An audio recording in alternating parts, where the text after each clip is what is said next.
like that intro. We're gonna start again.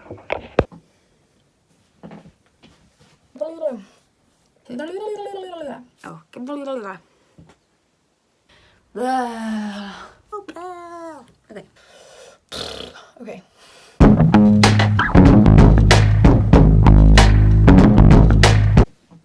Hey everyone! Welcome back to however I am streaming this to you today, however you're watching this. It's a little bit different today what I want to talk about, and I apologize if you can see the background of my room and it's messy. I am flying to Newfoundland today. So to the topic of what I wanted to discuss, I'm flying to Newfoundland for a wedding, but while I'm there, I'm actually going to have a very serious conversation with some of my family members over there. Anyone who knows me personally, probably here in Nova Scotia, is a close friend or family member of mine. Or even, you might not even be that close of a friend, but I am really honest and very open about my life. And I have told a lot of people, that I have depression and that I am also pansexual. That's how I identify. And however, I haven't really had those conversations with some people, and I'm about to. So I'm actually filming this July 4th. I don't know when I'll get around to posting the video. I'll probably post an after talking about what it was like. I want to have the conversation with my dad and my stepmom because with depression and the stigma around mental health, I just feel like the more I talk about it, the better I am and the better I feel and the bigger my support system is. And that, with depression or any other mental health issue that people have, keeping it bottled up is the worst thing and the worst feeling, and feeling like you can't talk to anybody about it just makes it 1,000 times worse. And it's not curable, at least not to me. I'm always gonna have these episodes of depression, and I'm always gonna have these tendencies that I want to fall back into when I am depressed. So it's always gonna be a part of my life. And for my family, I want you to be able to know me and know every part of me like some of my friends do. So I think that it'll be really beneficial for me to have that conversation with them. And I just like to talk about it more openly like this on social media so that more people can see that it's okay to talk about, and when they need help, they can reach out to people.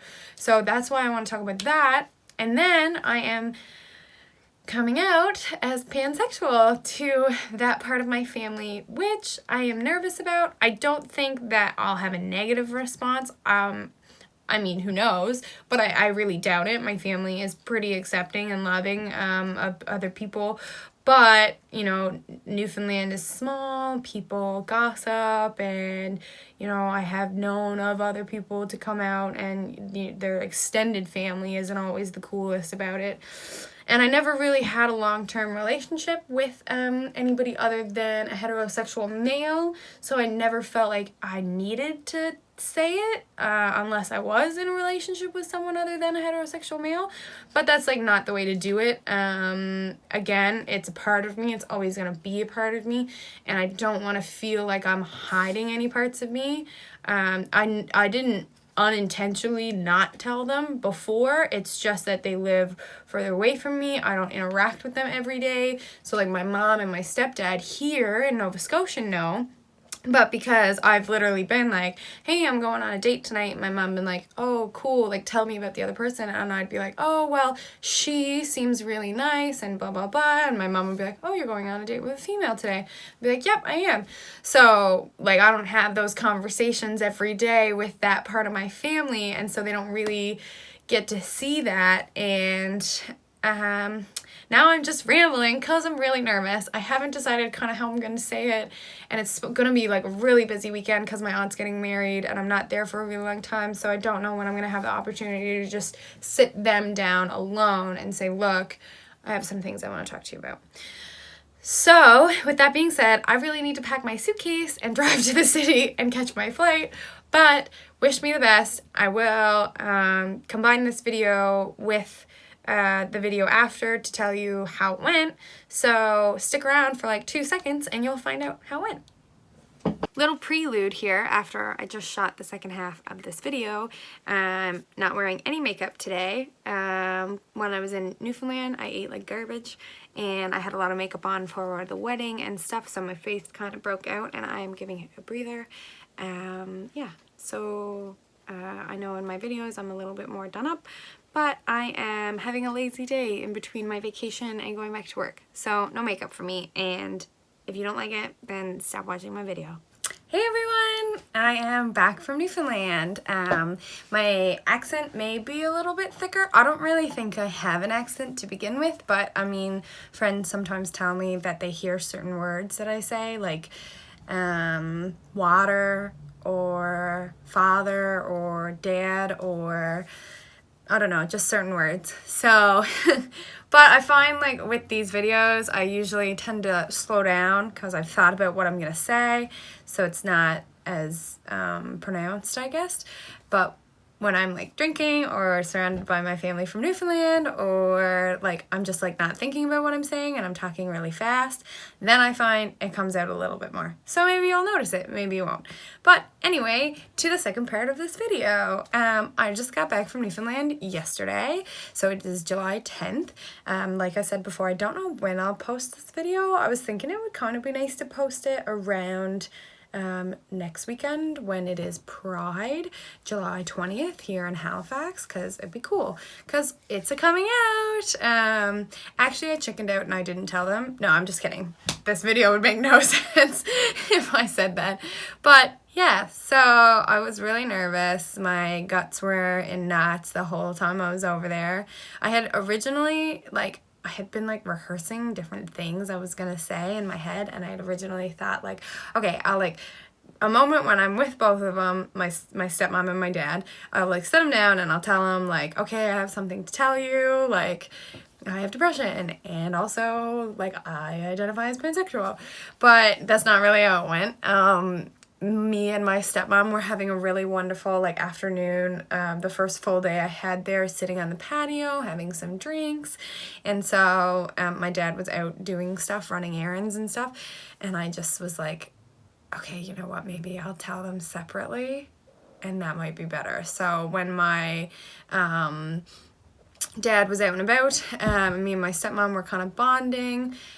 We were talking about different things, like one of my cousins had come out before and how her family had reacted to it, and we were talking about, I think, someone who had depression, and so I said, actually, while I'm home, I wanted to tell you some things, and one of them is, like, I have depression, and my stepmom was like, oh, really? And I was like, yeah, but, you know, the reason I feel like I can tell you is because I'm in a good place. I probably wouldn't have told you if I was still in, you know, a bad place. I have a good support system back in Nova Scotia with my friends, and I sought out and saw a therapist who really helped, and I have these sort of like strategies set up to kind of help me when things are going wrong and when I feel myself sort of falling back into those like darker patterns, I guess. So she said, you know, as long as, you know, you're healthy and happy, that's all I care about. I mean, you know that we worry about you, and I understand it's something hard to say. You know, I don't want you to feel like you can't tell us anything. So that was really nice. And then I said, also, I don't really identify as straight. I guess the closest thing that you could compare it to is bisexual, but the actual term that I use is pansexual. And she said, well, I'm going to have to look that up because I don't know what that is. And then I explained it to her. I'm like, oh, it's just like more of an inclusive term. It's not just men and women. It basically means people who don't identify as male or female. They identify as like they or them, or people who feel like two-spirited, or people who are transgender. It just includes them, because I've always felt in my heart that if you know, you have all the qualities that I'm looking for, you know, if you're attractive, if you're funny, if you're kind, if you're smart, I don't care what you identify as long as you make me happy and I make you happy and we have chemistry, then that's all I could ask for. So I explained that to her, and she was like, yeah, I knew that. Like, we knew you were bisexual when you were younger, and she was like, I remember this one time when we were at the mall, and you would not leave until I let you buy Axe body wash. And for context, like, I was a really punk tomboy kid, and, like, I feel like I definitely identify myself as a woman for sure, but, like, I have androgynous parts about me. I grew up with an older brother, and, like, there's some days where I feel more masculine and some days where I feel more feminine, and, you know, I always think that sexuality and gender fluidity is like a spectrum. So I feel like I have tendencies that are maybe more traditionally masculine, and if I were to put it on a ratio, which I never really would, I feel like it'd be like 80-20, 70-30, but, like, majority of the time I feel like more of a feminine person. Anyways, off of the rambling topic. So then I asked her, like, what she thought I should do with telling my dad. And she said maybe wait until after the wedding, which was on Saturday, because, you know, if he said something, like, he'd be thinking about it, like, did I say the right thing or whatever. So I was like, yeah, that's fair. So I left on Sunday was like a lazy day, and that night my mom had actually gone into bed early, so me and my dad were out in the living room, and I was watching one of my shows, catching up on, because we were all hungover and stuff, with my laptop and my headphones in, and he was watching a movie, but, like, my dad is one of those guys that, like, when they're in a movie, you can't talk to them. Like, if there's something on that they're interested in, it's like tunnel vision. They won't hear what you say. So I was like, maybe I'll wait until the movie's over, and then I'll tell him. But it was like The Expendables, and I guess it was a movie marathon. So I was like, why is this movie taking so long? Because I would just, like, kind of, like, pause my show and, like, listen in. I was like, why is this movie taking so long? And I was like, eventually my show ended, and I was like, oh, are you staying up to watch this movie? And he was like, yeah, it's a marathon. Like, the first one finished earlier, and now it's the second one, and the third one's gonna start in a bit. And I was like, for fuck's sakes. Oh, sorry, maybe I shouldn't curse on here. I was like, are you serious? Like, God, oh, gosh. I'm gonna have to restart that part because I just keep cursing. I was like, darn it. Annoying. Okay, well, I, like, went into my room, and I was like, I feel like tonight's a good night. I feel like maybe I should tell him tonight. So I stayed up until the third movie finished, but he still didn't come in. He had some other show on, so I was like, I kept, like, getting up and then sitting back down. And I kept, like, thinking about what I'd say, and then I'd sit back down. And I was like, no, I can't do it tonight. It just doesn't feel right. Like, it's not the right time. So then the next day, me and my stepmom went out for a walk, and it was... I like to go for long walks and, like, hikes, and it was kind of short, and then she said, like, well, if you want, you know, I'm sure your father would take you over Back Cove, or I think that's where it was. So she, like, came in, and she was like, come on, you gotta go. I just went with Chelsea, like, now you gotta go and spend some quality time, take her over Back Cove and go for a walk. So that's what we did, and then that's when I kind of told him. I mean, we, like, talked about a bunch of other nonsense for the first little bit. And then I was like, okay, like, so actually I wanted to tell you something while I was here, and that something is that I have depression. But I want you to know, kind of similar to what I said to my stepmom, that I'm telling you because I'm in a good place. And I said my life is a little bit more public with the whole Instagram stuff. And I've been asked, you know, to speak at different events and stuff, and been on podcasts. And I want to be able to share those things on my social media. But I would hate for me to tell you and then, or for me to do that, and then that's how you find out. I want you to hear it from me. And I'm not telling you because I want to do those things. It's definitely a factor, but I'm telling you because it's part of who I am, and I want you to know who I am. And, you know, these conversations between you and I don't come easily because, you know, we don't have the most serious conversations because I only see you like once or twice a year, and we talk on the phone like once a month, and it's not necessarily because we want to have this type of relationship. It's just circumstances. So here it is. And then I also said, and by the way, I identify as, you know, I think I didn't clarify for him what pansexual versus bisexual was, but I said to him, like, I don't identify as straight. I don't identify as lesbian, but, like, somewhere in the middle is what I said.